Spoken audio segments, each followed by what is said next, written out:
Okay, this is a book review for Richard Freeman's Atlantic Nightmare, an excellent, if not definitive, big picture view of the Battle of the Atlantic. And I'm going to say right now, this is a damn good book.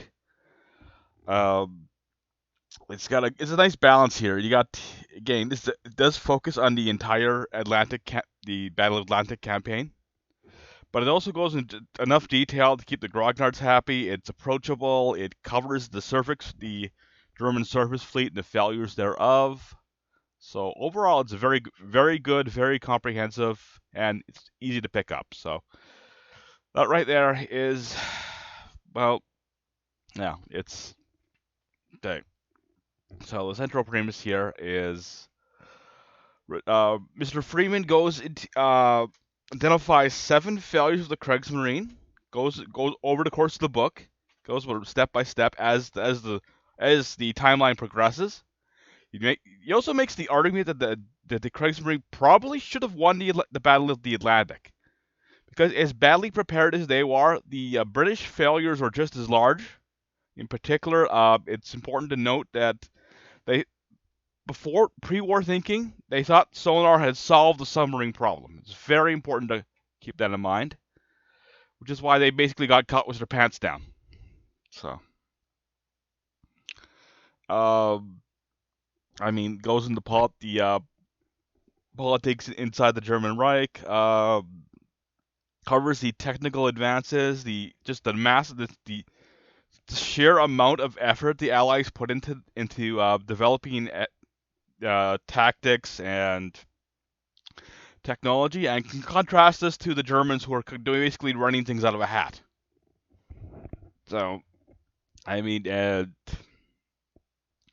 brings up the concept of operational research, which is where basically you would study battles and what had happened and try to figure out what tactics were most important. For example, the conventional wisdom said that small convoys were safer than large convoys, but when they actually sat down and studied it, they found that the large convoys were safer because the key thing was the number of escorts around the outside of the convoy, the density. And with a smaller convoy, you have fewer escorts, but they have to cover the same amount, like a circle. But if you have a larger convoy, it's a larger circle, but you got twice as many escorts to cover maybe 1.5 times the perimeter. So the larger convoy is actually safer. Plus, this was before long range search, so a lot most convoys you had to actually find them. The submarines couldn't always find them. So I mean, that's just one example of the advancements. It's again, this is a good overall picture. It keeps everything in perspective. The only flaw I could find would be that Richard Freeman doesn't really go into the coastal warfare, the torpedo boats and that, but that's mainly a Mediterranean thing, and he was focusing completely on the Battle of Atlantic. So, okay, an excellent book. Keeps things in perspective. Important to note that up until spring of 1943, the issue was still in dispute. It was still the Allies had not completely won. So, and it's one of the key theaters of the war.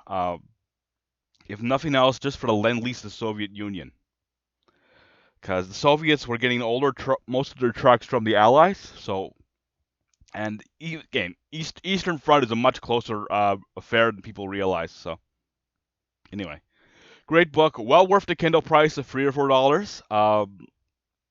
I'll say that right now. If you have any interest in military tactics or military history, this is basically a book for you. If you're watching this channel, this is pretty much a guarantee that you'll find something useful here. So, anyway, we'll find out. Keep on rocking the free world.